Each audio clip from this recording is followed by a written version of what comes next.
Hello guys. So remember dito sa gilid ng property, may tinanim ako mga mikan. Yan guys, so mga hinog na. Tinikman ko yung isa, actually masarap. Kaya itasin natin, tuwin na natin yan.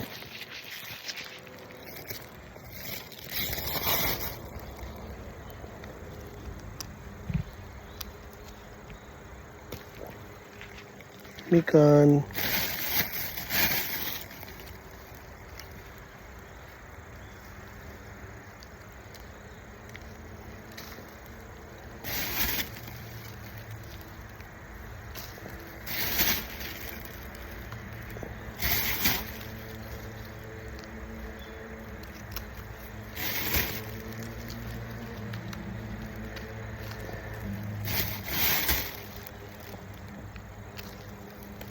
No, sakto na.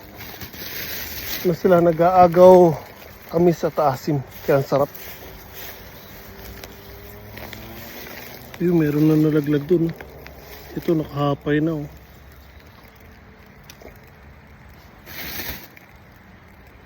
Diba guys, pag may tinanim, may aani. May maaani.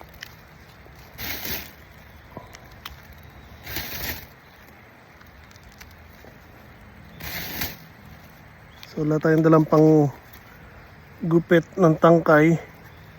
Kaya no choice yan na nabubuksan na sila. Excuse me. Dami rin.